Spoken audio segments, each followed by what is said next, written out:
और एक बहुत खराब शब्द है सर। सर सर ऐसी गुलामी घुसी हुई है हमारे यहां। मैं कार्यालयों में जाता हूं तो एक ही शब्द सुनता हूं, yes sir, okay sir, right sir, very good sir, fine sir, sir sir. मालूम है सर क्या है? ये जो SIR सर शब्द है, ये अंग्रेजी का शब्द है, मूलतः अंग्रेजी का है। और ये शब्द आया है पदवी से। एक पदवी होती है जिसको सर कहा जाता है इंग्लैंड में।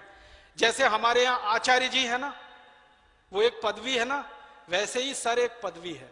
लेकिन कोई अच्छी पदवी हो तो बोलने में मजा भी आएगा, अच्छा भी लगे। ये पदवी क्या है वो जान लो।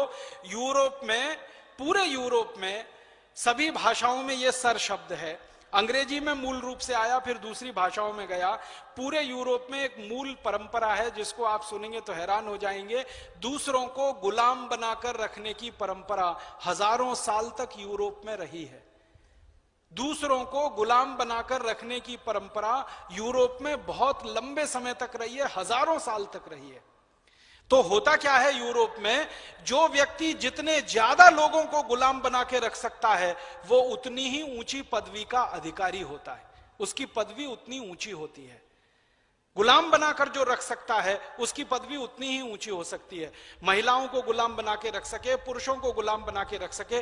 गुलामी की प्रथा पूरे अमेरिका, पूरे यूरोप का सबसे शर्मनाक और काला अध्याय है जिसको वो कभी मिटा नहीं पाएंगे दुनिया के सामने। उस गुलामी की परंपरा में से निकला है सर। जिनके गुलाम सबसे ज्यादा हैं वो सर की उपाधि से विभूषित किए जाते हैं। भारत दुनिया में एक ऐसा अद्भुत देश है जहां कोई किसी को गुलाम नहीं बना सकता। कारण क्या है? यहां सब स्वतंत्र हैं कि मच्छर भी आपके गुलाम नहीं है, वो भी स्वतंत्र जीव है, आप भी स्वतंत्र जीव हैं। उनको जिंदा रहने का उतना ही अधिकार है जितना आपको। तो हम तो चींटी, मक्खी, मच्छर को गुलाम नहीं बना सकते, आदमी को गुलाम बनाना तो दूर की ही बात इस देश में संभव नहीं। तो यहां गुलामी की परंपरा हो नहीं सकती और वहां गुलामी के अलावा दूसरी कोई परंपरा नहीं हो सकती। तो वो सर के शब्द का इस्तेमाल करते हैं उस गुलामी की परंपरा को बताने के लिए और समझाने के लिए। हम हमारे देश में कम से कम इस गलत शब्द का उपयोग ना करें।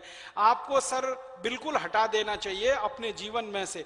और अगर किसी अननोन, अनजान आदमी को आप संबोधित कर रहे हैं तो श्रीमान कहिए ना, कितना सुंदर शब्द है श्रीमान।